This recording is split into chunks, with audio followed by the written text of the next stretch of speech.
ଆଜ୍ଞା ନମସ୍କାର। ମୁଁ ସେକ୍ରେଟାରୀ ମାନେ ସମ୍ପାଦକ ଆରାଧନା ଡ୍ୟାନ୍ସ ଏକାଡେମୀ ଭୁବନେଶ୍ୱର। ଆମର ଆଜି 12ତମ ଗୋଟିପୁଅ ଉତ୍ସବ ଆଉ ଆରାଧନା ସମ୍ମାନ ଏଇ ଭଞ୍ଜକଳା ମଣ୍ଡପରେ ହେଉଥିଲା। ତ ଆମେ ଆଜି ସବୁ ଗୋଟିପୁଅ ଗୁରୁମାନଙ୍କୁ ଆମର ଯେଉଁମାନେ ବର୍ତ୍ତମାନ ଓଡ଼ିଶୀ ମେଲ୍ ଡ୍ୟାନ୍ସର ଯେଉଁମାନେ ଆମ ପୁରୀର ଗୋଟିପୁଅ ନାଚ କହିଲେ ପୁରୀକି ବୁଝାଏ। ତ ଆଜି ସବୁ ପୁରୀର ଯେତେ ସବୁ ଡ୍ୟାନ୍ସର ଥିଲେ ଆମେ ସମସ୍ତଙ୍କୁ ଡାକିକି ଏଠି ସମ୍ମାନିତ କରୁ। ସେମାନେ ଗୋଟିପୁଅ ନାଚି ଥିବାରୁ ଆଜି ସେ ଗୋଟିପୁଅ ନାଚଟା ଜୀବିତ ଅଛି। ଆମେ ଯେଉଁ କିଛି ସଂସ୍ଥା ବର୍ତ୍ତମାନ କରୁଛୁ ଗୋଟିପୁଅ ନାଚ, ତ ସେମାନଙ୍କୁ ନେଇକିରି ପ୍ରୋଗ୍ରାମଟା ହେଇଥିଲା। 50 ଜଣ ପାଖାପାଖି ଡ୍ୟାନ୍ସରଙ୍କୁ ଆମେ ଯେଉଁମାନେ ବର୍ତ୍ତମାନ ଓଡ଼ିଶୀ କି କନଭର୍ଟ ହେଇଛନ୍ତି ନାଚୁଛନ୍ତି ଓଡ଼ିଶୀ, ସେମାନଙ୍କୁ ସମ୍ମାନିତ କଲୁ। ଆଉ ଗୁରୁ 3 ଜଣ ଥିଲେ, ଆଉ ଆମର 3 ଜଣଙ୍କୁ ସମ୍ମାନିତ କରାହେଲା। ଆଉ ଆମର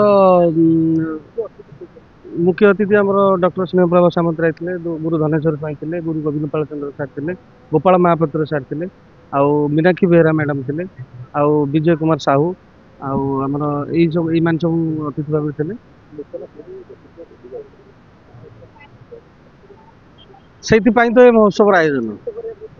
ଏଇ ମହୋତ୍ସବ ଆୟୋଜନ କରିବାର ମୁଖ୍ୟ କାରଣ ହେଲା ଯେ ମାନେ ଯୋଉମାନେ ଭାବୁଛନ୍ତି ଯେ ଖାଲି ଓଡ଼ିଶୀର ଫେଷ୍ଟିଭାଲ ଅଧିକ ହଉଛି, ଗୋଟିପୁଅର ହଉନି, ତ ଆମେ ବି ଚାହୁଁଛୁ ଯେ ଯେତେ ସବୁ ଅନୁଷ୍ଠାନ ଅଛନ୍ତି ଗୋଟିପୁଅର, ସେମାନେ ବି ଗୋଟେ ଗୋଟେ ଗୋଟିପୁଅ ମହୋତ୍ସବ କରନ୍ତୁ। ଆଉ ସରକାର ବି ଏଥିପାଇଁ ଅନୁଦାନ ବି ଦଉଛନ୍ତି, ସେଇ 1,00,000 ହଉ କି 1,50,000 ହଉ କି 50,000 ହଉ, ଯାହା ବି ଦଉଛନ୍ତି। ତ ଆଉ ବି ହାତରୁ କିଛି ମିଶେଇକି ଆମେ ଫେଷ୍ଟିଭାଲ କରିପାରିବା। ତ ଏମିତି ଯଦି ସରକାରଙ୍କଠୁ ଆଶା, ନୂଆ ସରକାର ଆଉ ନୂଆ ଚିନ୍ତାଧାରା, ତେଣୁକରି ଆମେ ତ ବହୁତ ଆଗରୁ ପୁରୁଣା ସରକାରଙ୍କୁ ଲାଗିଥିଲୁ ଯେ ଗୋଟେ ଗୋଟିପୁଅ ଗୁରୁକୁଲ ହଉ, ଯୋଉମାନେ ପର୍ଟିକୁଲାର ଗୋଟିପୁଅ ସଂସ୍ଥା କରିଛନ୍ତି ଆଜି ପର୍ଯ୍ୟନ୍ତ ବଞ୍ଚେଇକି ରଖିଛନ୍ତି ଏ ନାଚକୁ। କାରଣ ଓଡ଼ିଶାରେ ପ୍ରଥମ ନାଚ କହିଲେ ହଉଛି ଗୋଟିପୁଅ। ମୋଗଲ ମାନେ ଯେତେବେଳେ ଆକ୍ରମଣ କରିଥିଲେ ଜଗନ୍ନାଥ ମନ୍ଦିରକୁ, ସେତେବେଳେ ସବୁ ନାଚ ପ୍ରଥା ବନ୍ଦ ହେଇଯାଇଥିଲା, ଝିଅ ବୋହୂ ମାନେ ଘରୁ ବାହାରୁ ନଥିଲେ।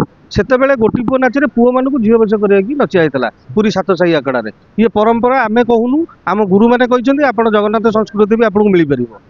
ତ ଆଜି ଯୋଉ ଜିନିଷଟା ବର୍ତ୍ତମାନ ମରିବାକୁ ଯାଉଛି, ତାକୁ ପାଣି ଦେବାକୁ କେହି ନାହାନ୍ତି।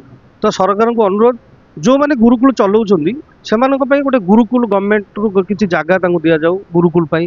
ଆଉ ଖାଲି ମୁଁ ବୋଲି ନୁହଁ, ଯେତେ ଜଣ ଅଛନ୍ତି ଗୋଟିପୁଅ, ମାନେ ଗୋଟିପୁଅ ଗୁରୁକୁଳ କରିଛନ୍ତି ପର୍ଟିକୁଲାର, ତ ତା ଦ୍ୱାରା କ'ଣ ହବ ନା ପିଲାମାନେ ଏନକରେଜ ହେବେ।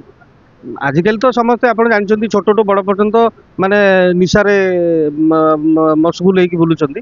କିନ୍ତୁ ତା ଭିତରେ ଆମେ ଯୋଉ ଛୁଆମାନଙ୍କୁ ରଖି ଗୁରୁକୁଲରେ ଯୋଉ ଶିକ୍ଷା ଦେଇକିରି ତାଙ୍କୁ ନେଇକିରି ବାହାରେ ପ୍ରୋଗ୍ରାମ କରିକି ଇଏ କରୁଛୁ, ତ ସେଇଟା ଗୋଟେ ନିଆରା ପରମ୍ପରା। ଆଉ ଯଦି ଏ ପରମ୍ପରା ଭାଙ୍ଗିଗଲା, ତାହେଲେ ଆମେ ଭାବିବୁ ଯେ କଳିଯୁଗର ଏଣ୍ଡିଂ ବୋଧେ ଆସିଯିବ, ମାନେ ଆସିବ।